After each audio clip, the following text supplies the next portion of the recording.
Hi, Stitchy friends. This is Barb with Lost in Floss. It's November 22nd, hazy overcast Saturday in Wisconsin.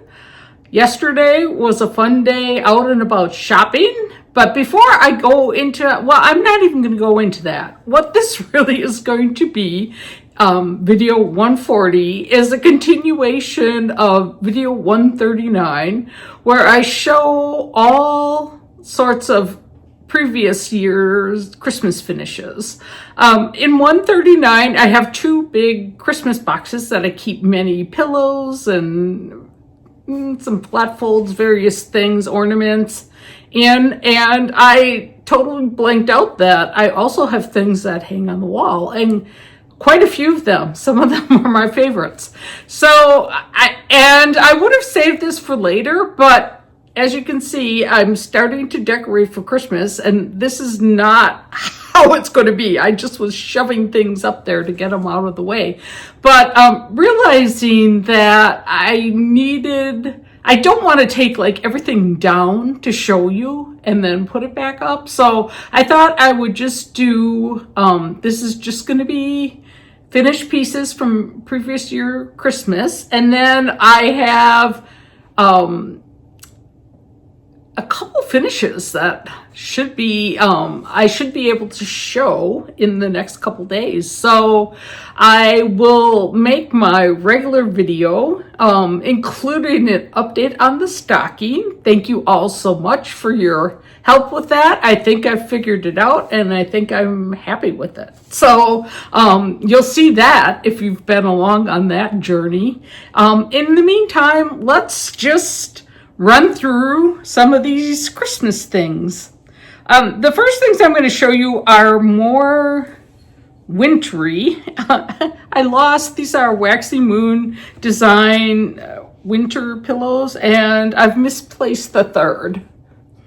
But these were ones that I had such trouble with the fabric, the white not showing up. So what I ended up doing was antiquing them with walnut shell mixture, and I made a quick little tutorial showing how I do that. So if you're in the mood to learn about that, you can check that one out. But then I think I took out some of the white and restitched it just to make it pop. But I love these, and so somewhere there's a third. You really, like, if you see things that are of interest to you on this video or in this video, please go to my Instagram account. My channel name is Lost in Floss 2, the number 2. And I talk more in depth about probably fabric choices and chart names and that sort of thing. So, I think there's this one. Oh, here. This is one of my favorites. This was a heartstring samplery. Have no idea what it's called. I cut off a lot. There was supposed to be a lot more stitching up there, but it was all sky, and I'm like, no, it's just fine if I ended a couple rows over the smoke coming out of the chimneys. So this one I love. I have a little wooden snowflake on the back because it's really more wintry, and yeah, I can leave it out through the winter months. This was a little wool applique pillow Leanne made me and gifted me years ago. Such a cute one. These, and I think I have 4 now. I can't find the other one. It'll probably be, oh, here it is. I knew I had 4, and I think there's 4 in the pattern. But the pattern itself is called White Christmas. I can't remember who the designer is, but there's the deer, the rabbit on its back, a snowman, ice skates. This is what drew me to this chart to begin with. And then snowflakes. These two, I think maybe I didn't. I thought maybe I walnut shelled them as well, but I don't think I did. This is Homespun Elegance. Just a little pillow with some chenille trim. Would make a cute ornament as well. Prairie Schooler has various charts with, like, the cuff part is what's stitched, and then you just finish it with a felt mitten part. But they're all really cute. I've never moved beyond stitching just that one, so perhaps someday. Oh, who is this? I'm thinking Bend Creek, but I don't think that's what it is. And I think it was supposed to be, it was supposed to have different words than just winter, but I thought I chose to use winter just to make it be cold weather season appropriate. And then this one is Paulette Stewart, Plum Street Samplers. And they were supposed to be writing. I thought it was, oh no. Sorry, but we have fresh garland around the window outside, and it's not having a good year so far. The command hooks are falling down, and I don't know. Other years, it's stayed up really nicely, so we'll have to figure that out. I think this was home for the holidays or something like that. I left off the wording that was supposed to be over the house just to make it more, it's just wintry to me, and I love it.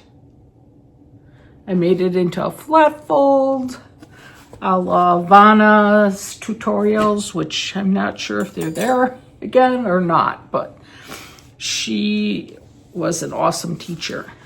This one I've showed many times before, and people have, oh jeez.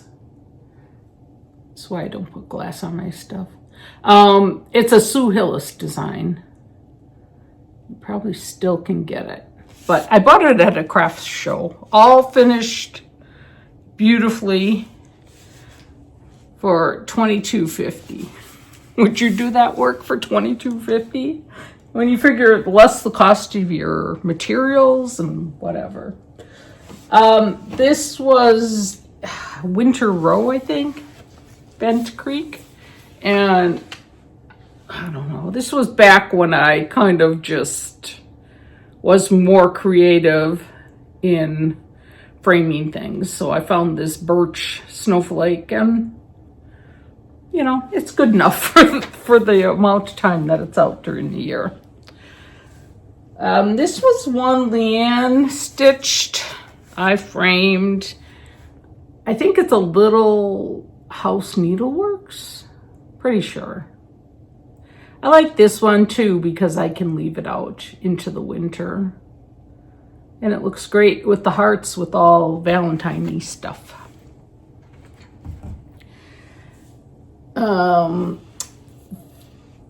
What are those called? This is a Plum Street sampler. There's a set, there's two in a set. And I found this tray and I knew I wanted to leave the tree showing and find something stitched that would kind of mimic the feel of the trees on the sides. So I altered the pattern just to make it fit in this space. Is it like snapshots, or there's one for each season and each one has a set of two. I think you'll probably be able to find it pretty easily if you're looking for it. This is another Homespun Elegance.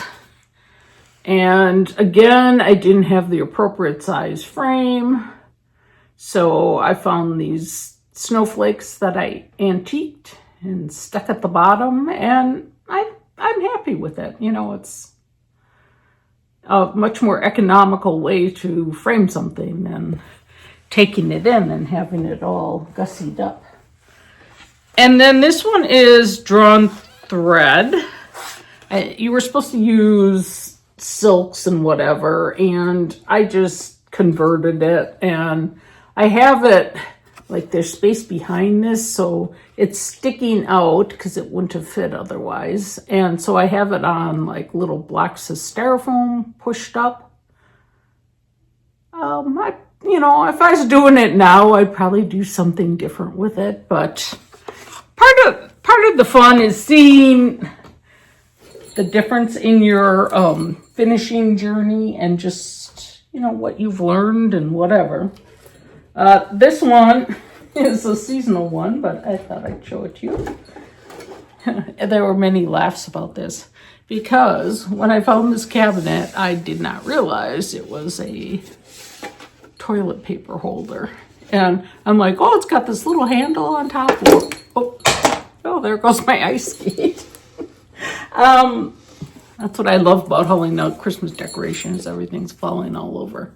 But that gets tucked on there. You get the point. But anyways, I stitched this on. It was like a light green white gelt or Zweigert or something. And I did change some of the colors.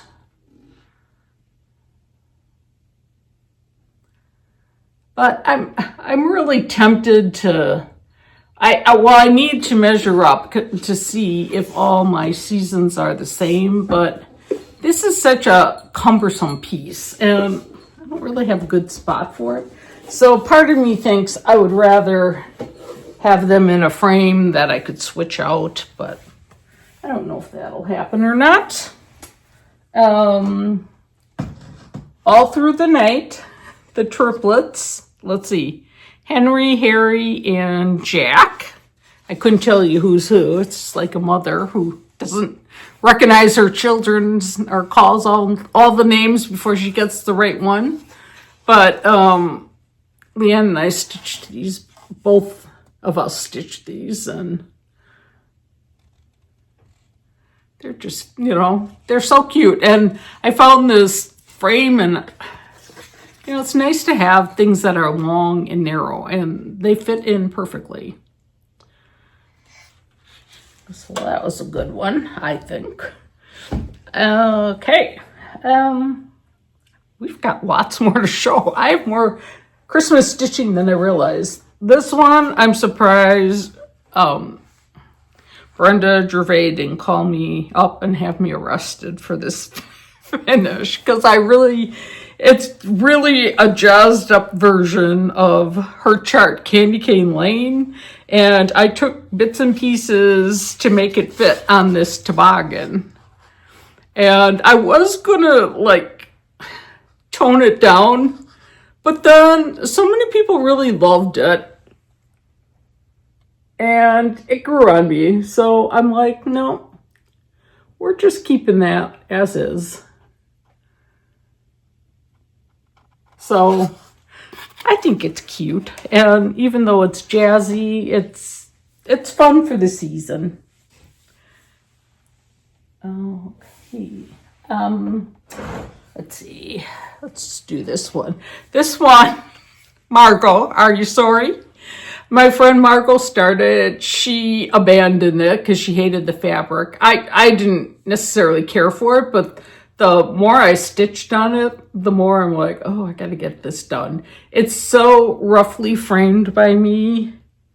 And I know I pointed this out last time, but I couldn't get these lines straight. So I just took a permanent marker, colored in a little bit. I'm like, this is not anything that's going to be a family heirloom.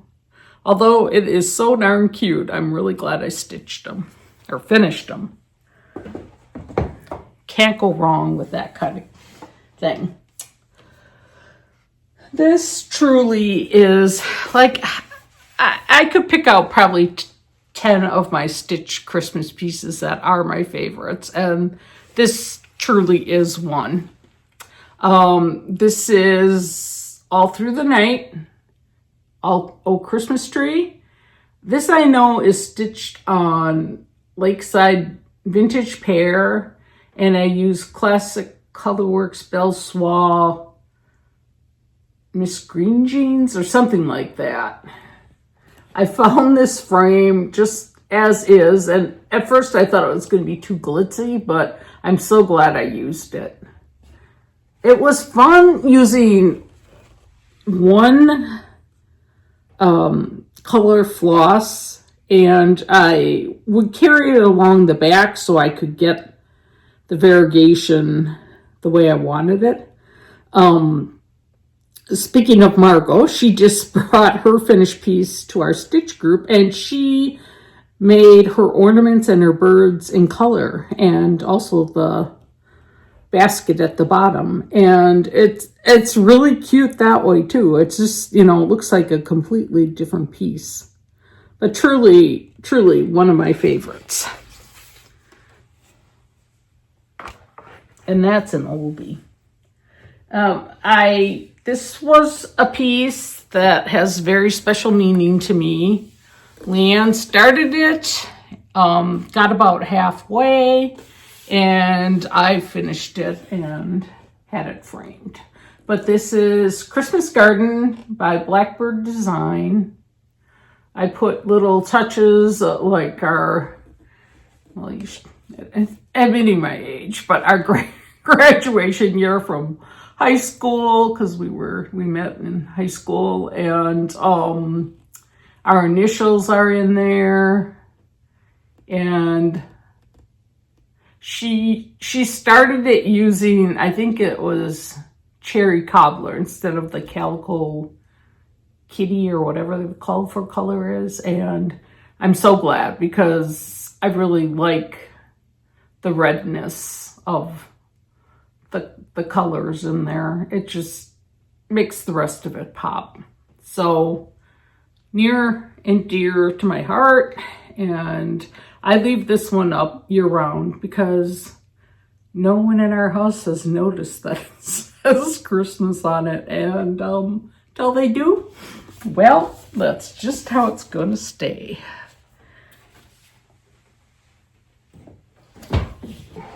Okay, we got just a couple more. This was a thrift store find, the finishing piece. But this is, oh no.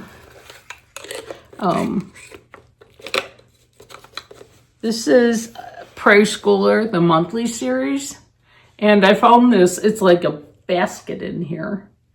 And because the space was not right, I switch out these little fences and I try to put garland. I have hearts on one for February. Oh, and this is the one I see. I found the top of the fence post, and I'm like, which one does that belong to? So I'll have to get that glued. But these, I think I stitched on 32 count Ivory Lugana.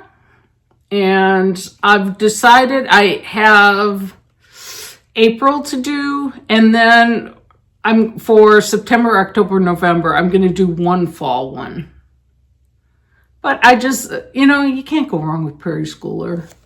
You just can't. Timeless, and just a really cool feel. Oh! Oh, I should cut that out, but I probably won't. All right. You'll probably remember this one. Yes, Virginia. I can't remember who the designer is, but it has the wording, and both Leanne and I stitched this, and we got it from Country Sampler. I don't know that they have it anymore. But with the gingham check linen, I just love the feel of it. And I felt like this frame was perfect. I had it in my stash, and I'm like, yes, that is, yes, Virginia worthy. So just a couple more. Baby, It's Cold Outside. Leanna and I started a sale before she died. And then after her death, a couple members of the stitching community started a sale in memory of her in like a phenomenal way. And, you know, to this day, I still think, you know, fondly of the people involved in that and how many stitchers stitched this in Leanne's memory. But this was mine. And because it was such a special piece to me, I did take it in and have it framed. But I love it. The only thing is, I had to add the apostrophe. I couldn't let it go without, so. Alrighty. Then we have another good one. Brenda Gervais, Winter Rose Manor. And I think I stitched this on Winter Brew. I know, you know, like the house I thought could have popped a little bit more, but I made peace with it in the end. Oh, and this is 3 years old already, isn't that? I love when I date things to look back and, you know, all of a sudden you look at what a path your stitching journey has gone on. All right, this is another big one. This is this Home for the House? Or,